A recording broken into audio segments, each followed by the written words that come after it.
How to start a YouTube channel. एक simple सा question जिसके ऊपर हजारों वीडियोस है, लेकिन स्टिल कोई भी यूजफुल नहीं है क्योंकि सारी इन्फॉर्मेशन टुकड़ों में बटी पड़ी है। और इससे भी बड़ी प्रॉब्लम है कि इन्फॉर्मेशन आउटडेटेड है। 2025 आने वाला है और यूट्यूब पूरा चेंज हो चुका है। इसकी ऑडियंस से लेके कंटेंट क्रिएशन का प्रोसेस और इवन स्टैंडर्ड दोनों ही पहले से काफी ज्यादा कॉम्प्लेक्स भी हो गए और काफी ज्यादा आसान भी। लेकिन ये आपके लिए कॉम्प्लेक्स होगा या आसान, ये टोटली इस बात पर डिपेंड करता है कि आप कितनी नॉलेज के साथ स्टार्ट करते हो। इसलिए इस वीडियो में मैं आपको एक beginner to advance level step to step guide देने वाला हूँ कि कैसे एक यूट्यूब चैनल स्टार्ट करना चाहिए 2025 में और कैसे आप एक यूट्यूबर बन सकते हैं। अगर आपने यूट्यूब पे वीडियो देखने के सिवाय आज तक कोई और काम नहीं भी किया है तो भी इस वीडियो के बाद आपके पास वो नॉलेज होगी जो कि बाकी क्रिएटर्स को गेन करने में 3 से 5 साल लग जाते हैं। और मेरी इस बात पे क्यों विश्वास करना चाहिए, क्योंकि मैं खुद एक क्रिएटर हूँ जिसने 17 की एज में यूट्यूब स्टार्ट किया था और 5 से 8 अलग निशेस में काम कर चुका हूँ। क्योंकि मेरे पास एल्गोरिथम की नॉलेज के साथ साथ यूट्यूब बिजनेस की भी नॉलेज थी, जो कि आज मैं आप लोगों के साथ शेयर करने वाला हूँ। ये वीडियो किसी कोर्स से कम नहीं होने वाली है। अगर आप इस वीडियो को पूरा देखोगे तो आपको 2025 में एक सक्सेसफुल यूट्यूबर बनने से कोई नहीं रोक सकता, ये मेरा प्रॉमिस है।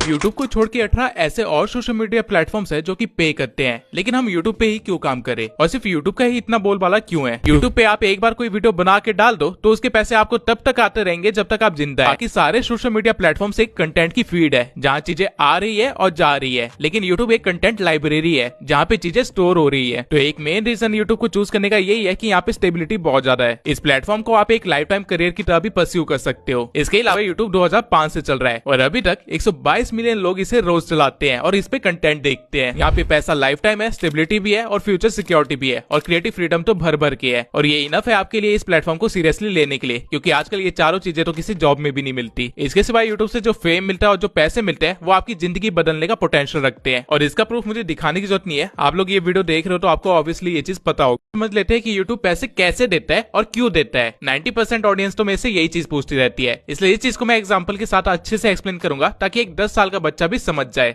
सबसे पहले तो कंटेंट क्रिएटर्स यूट्यूब पे कुछ कंटेंट डालेंगे ताकि यूट्यूब की ऑडियंस इकट्ठी हो जाए, जिसके बाद कोई कंपनी यूट्यूब पे अपनी एड रन करने आएगी। अब क्योंकि यूट्यूब को गूगल ओन करता है तो यूट्यूब अपना हिस्सा पहले ही निकाल के रख लेगा, जो कि होता है 45%, और बचा हुआ पैसा वो कंटेंट क्रिएटर को देगा ताकि वो यूट्यूब पे वीडियो डालना बंद ना करे और भीड़ बनी रहे। तो यहाँ से आप ये समझ लो, जिस कंटेंट क्रिएटर के पास जितनी ज्यादा भीड़ होगी, यानी उसकी वीडियो पे जितने ज्यादा व्यूज आ रहे होंगे, जितने ज्यादा लोग उसे देख रहे होंगे, उसकी कमाई भी उतनी ज्यादा होगी। यूट्यूब सब्सक्राइबर्स के बेसिस पे पैसे नहीं देता, बल्कि व्यूज के बेसिस पे पैसे देता है। जब यूट्यूब से पैसे आने लग जाते हैं तो उस चीज को हम यूट्यूब मोनेटाइजेशन बोलते हैं, यानी कि हमारा चैनल मोनेटाइज हो गया, अब उससे पैसे आएंगे। और इसका एक क्राइटेरिया होता है जो कि है 4000 घंटे वॉच आवर और 1000 सब्सक्राइबर्स। जब आपका ये क्राइटेरिया कंप्लीट हो जाता है तब आप मोनेटाइजेशन के लिए अप्लाई कर सकते हैं और आपको पैसे आना स्टार्ट हो जाएंगे अगर आप अप्रूव हो जाते हैं। हम YouTube पे अपना काम कैसे स्टार्ट करें और वायरल हो। अब ये पता करने से पहले आपको ये पता होना चाहिए कि आपका YouTube से गोल क्या है। सबसे पहले आपको ये पता होना चाहिए कि आपको YouTube से क्या चाहिए, पैसा या फेम। सारा गेम सिर्फ इन दो एलिमेंट्स के आसपास घूमता है। देखिए, अगर आपका गोल सिर्फ मनी है तो आपके लिए बेस्ट अप्रोच होगा कि एक फेसलेस यूट्यूब चैनल खोल लीजिए, जहाँ से आपको एक पैसिव इनकम आती रहेगी, यानी कि आपको ज्यादा काम भी नहीं करना पड़ेगा और स्टिल अच्छे खासे पैसे आप कमाते रहेंगे। इस अप्रोच का फायदा ये है कि आप फ्यूचर में अपना सारा काम ऑटोमेट कर सकते हैं, यानी कि आप AI को काम पे लगा सकते हैं जो कि आपको रोज कंटेंट बना के देता रहेगा, या फिर आप एक टीम हायर कर सकते हैं जो कि आपके लिए काम करती रहेगी। आपको बस अपलोड करना है और पैसे छापने हैं। आपको कभी अपना फेस रिकॉर्ड करने की झंझट में नहीं पड़ना पड़ेगा, तो आपका काफी सारा टाइम बच जाएगा। जिस टाइम को आप अलग अलग चैनल्स खोलने के लिए इन्वेस्ट कर सकते हैं। फॉरेन कंट्रीज में लोग यही करते हैं और मंथली 30 से 50 हजार डॉलर अर्न करते हैं। लेकिन अगर आपको फेम चाहिए तो आपको फेस कैम वीडियोस बनानी पड़ेगी, यानी कि खुद को रिकॉर्ड करना पड़ेगा और आपकी इनकम एक्टिव होगी, यानी कि जब तक आप अपनी शक्ल दिखा रहे हो तब तक आपके पैसे आते रहेंगे। नीश ढूंढना कोई रॉकेट साइंस नहीं है, बस आपको आपका इंटरेस्ट या पैशन पता होना चाहिए। सोचिए अगर भुवन बाम ने वाइन्स की जगह एजुकेशन का चैनल खोला होता, ध्रुव राठी ने एजुकेशन की जगह टेक का चैनल खोला होता और टेक्निकल गुरुजी ने वाइन्स का चैनल बनाया होता। क्या लगता है आज ये लोग इतने सक्सेसफुल हो पाते जितने ये लोग हैं? ऑब्वियस आंसर है नहीं। लेकिन ये सारे आज दुनिया के सबसे बड़े क्रिएटर्स में काउंट होते हैं, क्योंकि इन्होंने अपने लिए एक सही नीश चूज की थी। पर आप लोग पूरी तरह से कंफ्यूज है कि मैं क्या नीश चूज करूं, क्या ट्रेंडिंग नीश में जाऊं या फिर जहाँ पे पैसे ज्यादा मिल रहे हैं वहां पे जाऊं, या फिर जो मुझे आता है वो करूं, और अगर मुझे कुछ नहीं आता तो मैं क्या करूं। टेक्निकल गुरुजी गैजेट्स रिव्यू और वुवन वाम वाइन्स इसलिए बनाते हैं क्योंकि ये उनका पैशन है। जब ये लोग सक्सेसफुल नहीं थे तब से ये लोग इस फील्ड में काम कर रहे हैं। अब इससे पहले आप लोग ये कहें कि आपका कोई पैशन नहीं है, मैं आपको बता दूं कि आप गलत हो। हर इंसान का एक पैशन या इंटरेस्ट होता है, बस उसको ढूंढना आना चाहिए। सोचिए अगर आपके पास दुनिया का सारा पैसा होता, अनलिमिटेड टाइम होता और कोई रिस्पॉन्सिबिलिटी नहीं होती, तो आप क्या करते? आपका जो भी आंसर है वही आपका रियल इंटरेस्ट है।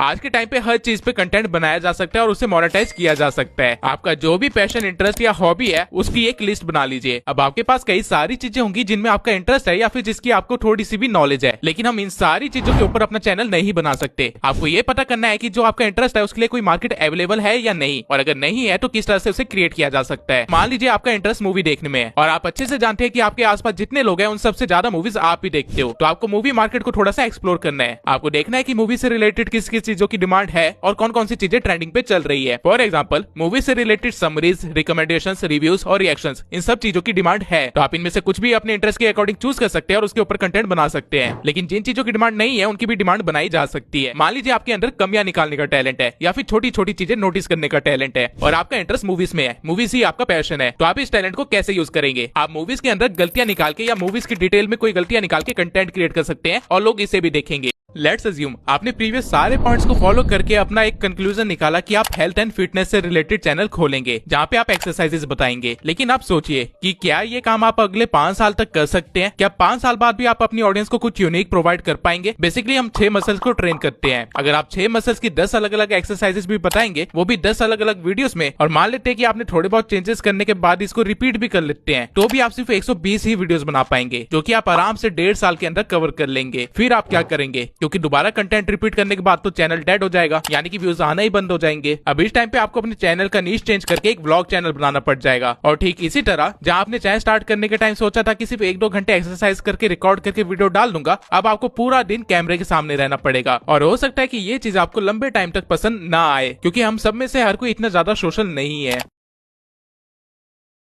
और वहीं दूसरी साइड जिसने मूवी समरी पे भी चैनल खोला होगा, वो 10 साल बाद भी यूनिक वीडियो डाल सकता है। तो फिटनेस में पैसा तो ज्यादा है, जो कि आप 2 साल तक अच्छा खासा कमाओगे भी, लेकिन फिर आप कंगाल होने लग जाओगे। वहीं एंटरटेनमेंट नीश वाला 2 साल बाद भी अपनी वीडियो डालता रहेगा और अगले 8 साल और काम करेगा जब आप कुछ नहीं कर रहे होंगे। इसलिए स्टार्टिंग में नीश डिसाइड करते टाइम उसको आप एज अ 5 ईयर प्लान सोचना, और जरूरत पड़ने पे आप अपनी नीश को किस तरह कन्वर्ट कर सकते हो ये भी ध्यान में रखना। और नीश कन्वर्ट करने के बाद वो चीज आपके लिए सुटेबल है या नहीं, इस चीज को अपनी टॉप फैक्टर में हमेशा रखना। नीश डिसाइड करते टाइम मनी हमेशा एक इंपॉर्टेंट फैक्टर रहेगा, लेकिन सिर्फ मनी के बेसिस पे अगर नीश डिसाइड करोगे तो आपका फेल होना ग्रांटेड है। और रीजन आपकी वीडियोस नहीं होगी, बल्कि आपका माइंड होगा, क्योंकि जो चीज आप सिर्फ पैसों के लिए करते हैं उसे आप एज अ जॉब करते हैं। और अगर आपने यूट्यूब को एज अ जॉब किया तो कभी ना कभी यहाँ से फ्रस्ट्रेट होकर इसको छोड़ने की कोशिश करेंगे या फिर नीश चेंज करते रह जाएंगे। यूट्यूब एक बिजनेस है, ना कि जॉब, और बिजनेस हमेशा वही करना चाहिए जो कि आता है, ना कि वो जो दिखने में अच्छा हो। यूट्यूब की हर नीश की वैल्यू अलग है, यानी कि हर नीश वाले को अलग CPM मिलता है। और अगर मैं इनको सीक्वेंस में लगाऊं तो ये लिस्ट कुछ इस तरह से बनेगी, आप आराम से इसे देख सकते हैं। CPM से और आपकी नीश के एवरेज व्यू से आप एड रेवेन्यू में कितना जनरेट कर पाओगे वो निकल जाएगा। और फिर आपको ये देखना है कि जो आपने नीश चूज करी है उसमें स्पॉन्सरशिप कितनी मिलती है। आपको एड रेवेन्यू से जो आ रहा है उसका 2x या 3x आपको स्पॉन्सरशिप में मिल जाएगा पर मंथ, और इस तरह आप एक अप्रॉक्स अर्निंग निकाल सकते हो। फाइनेंस वाले चैनल्स पे व्यूज कम आते हैं तो लोग सोचते होंगे कि यहाँ अर्निंग नहीं है, जबकि उनका CPM सबसे ज्यादा होता है, यानी कि उनकी अर्निंग कम व्यूज में भी काफी ज्यादा है। वही एंटरटेनमेंट नीश में मिलियंस में व्यूज आते हैं, लेकिन इनका CPM सबसे कम होता है, इसलिए इनकी मिलियन व्यूज के बाद भी एट द एंड इनकी अर्निंग मॉडरेट ही होती है। मैंने प्रीवियस सभी स्टेप्स को फॉलो करके ये सोचा था कि मूवी एक्सप्लेनेशन नीश में घुसूंगा, लेकिन मूवी एक्सप्लेनेशन एंटरटेनमेंट कैटेगरी में आएगी और इसका CPM कम मिलेगा। इसके सिवाय इस नीश में स्पॉन्सरशिप भी ज्यादा नहीं आएंगी, तो मैं इस नीश को चूज नहीं करूंगा, क्योंकि मनी वाले फैक्टर में ये नीश फेल हो गई है। अब मैं दोबारा स्टेप 1 पे जाऊंगा और सारे स्टेप्स को फिर से फॉलो करूंगा, और जब मुझे कोई ऐसा टॉपिक या सब टॉपिक मिल जाएगा जो इन तीनों सर्कल्स के अंदर फिट हो, तो मैं उसे एज अपनी नीश चूज कर लूंगा। यूट्यूब पे 114 मिलियन से भी ज्यादा चैनल्स है, और बहुत ज्यादा चांसेस है कि आपने जो भी नीश डिसाइड की होगी उसमें ऑलरेडी काफी सारे बड़े प्लेयर्स होंगे जो कि आपकी ऑडियंस को ट्रैप करके बैठे होंगे। तो उनको आप कैसे बीट करोगे, या फिर कंपटीशन को देख के नीश ही चेंज कर लोगे? आपको ऐसा कुछ नहीं करना है। यही रीजन है कि स्टार्टिंग में मैंने आपको पैशन ढूंढने के लिए कहा था, क्योंकि अगर आपका कोई पैशन है या फिर किसी चीज में आपका इंटरेस्ट है तो फिर आपको कंपटीशन की फिक्र करने की जरूरत नहीं है, क्योंकि आपका कंटेंट खुद में यूनिक बन जाएगा। Let me explain. अगर आपका किसी नीश में इंटरेस्ट नहीं है तो आपको उसकी ज्यादा नॉलेज नहीं होगी, और वीडियो बनाने के लिए आप यहाँ वहां से इन्फॉर्मेशन कलेक्ट करेंगे, या फिर हो सकता है अपने कॉम्पिटिटर्स की वीडियो को मर्ज करके एक कंक्लूजन वीडियो बना देंगे। अब क्योंकि आपको ज्यादा नॉलेज नहीं है तो आप अपनी ऑडियंस के लेवल पे ही होंगे, और आपकी ऑडियंस भी ठीक उसी तरह रिसर्च करेगी जिस तरह आपने की थी, जिसकी वजह से आपकी ऑडियंस को आपके चैनल पे कोई यूनिक वैल्यू प्रोवाइड नहीं होगी। और अगर ऑडियंस ने कॉम्पिटिटर्स की वीडियो देख रखी होगी तो उनको ये भी पता चल जाएगा कि आपने कॉपी किया है, इसलिए वो आपको सब्सक्राइब भी नहीं करेंगे। एज अ रिजल्ट आपको ग्रोथ नहीं दिखेगी, आप फ्रस्ट्रेट हो जाएंगे और चैनल बंद कर दोगे, क्योंकि ये आपका पैशन नहीं था और आपको कोई मजा नहीं आ रहा था ये काम करने में। आप सिर्फ ग्रोथ के चक्कर में घुस गए थे इस नीश के अंदर, और लेटर ऑन आपको वो भी नहीं मिली। वहीं अगर आपने अपने पैशन पे काम किया होगा तो आप खुद ही यूनिक वैल्यू प्रोवाइड कर रहे होंगे और लोग उसे पसंद भी करेंगे। और अगर ग्रोथ धीरे भी हुई तो भी आपको मजा आ रहा होगा, क्योंकि आप अपने मजे के लिए ही काम कर रहे होंगे। इसका बेस्ट एग्जाम्पल वो भुवन वामी है, जो कि क्लब्स में गिटार बजाने से अभी खुद की सीरीज बनाने तक का पूरा सफर मजे में पार कर गया। आपको कॉम्पिटिटर की फिक्र सिर्फ तब करनी चाहिए जब आप किसी को एग्जैक्टली कॉपी कर रहे हो। अगर आपका थोड़ा सा भी किसी कंटेंट में अपना स्टाइल है तो आपको कॉम्पिटिटर से कोई फर्क नहीं पड़ेगा। अब मैंने शॉर्ट टर्म से लेकर लॉन्ग टर्म तक वो सारे फैक्टर्स कवर कर लिए जो आपको ध्यान में रखनी चाहिए अपनी नीश को डिसाइड करते टाइम। हर नीश की अर्निंग सेम नहीं होती। हम नीश की अर्निंग को सीपीएम और आरपीएम से कंपेयर करते हैं। सीपीएम का मतलब होता है कि यूट्यूब को कितने पैसे मिल रहे हैं जब 1000 लोग किसी एड को देख रहे हैं। फॉर एग्जांपल मान लीजिए कि यूट्यूब को $1 मिलता है जब भी 1000 लोग किसी एड को देखते हैं मेरे चैनल पे, तो मेरे चैनल का सीपीएम होगा $1। लेकिन क्या यूट्यूब पूरे पैसे मुझे दे देगा? नहीं, वो अपना 40% कमीशन काटेगा और मुझे मिलेंगे $0.55 पर 1000 व्यूज पे। इसे बोलते हैं आरपीएम। अब ये सीपीएम किस बेसिस पे डिसाइड होता है? ये डिसाइड इस बेसिस पे होता है कि किसी कंपनी ने गूगल को कितने पैसे दिए हैं एड दिखाने के लिए। फॉर एग्जांपल एक ट्रेडिंग कंपनी जो कि दिन के 1 करोड़ कमा लेती होगी, वो एड दिखाने के लिए ज्यादा पैसे देगी तो गूगल को ज्यादा सीपीएम मिलेगा। और उसकी एड कहाँ दिखाई जाएगी? फाइनेंस से रिलेटेड चैनल पे, क्योंकि उस कंपनी की टारगेटेड ऑडियंस वहीं पे बैठी है। तो हम कह सकते हैं कि फाइनेंस चैनल का सीपीएम ज्यादा होता है। वहीं एक ब्यूटी प्रोडक्ट कंपनी जो कि मुश्किल से साल का 1 करोड़ कमाती होगी, क्या वो इतने पैसे गूगल को दे पाएगी? नहीं, तो गूगल को खुद कम सीपीएम मिलेगा। और ब्यूटी प्रोडक्ट की टारगेटेड ऑडियंस कौन होती है? वो फीमेल जो कि डेली व्लॉग्स देखती है। तो हम कह सकते हैं कि डेली व्लॉग का सीपीएम कम होगा कंपेयर टू फाइनेंस नीश। और अगर सीपीएम कम है तो आरपीएम तो ऑटोमेटिकली कम हो ही जाएगा।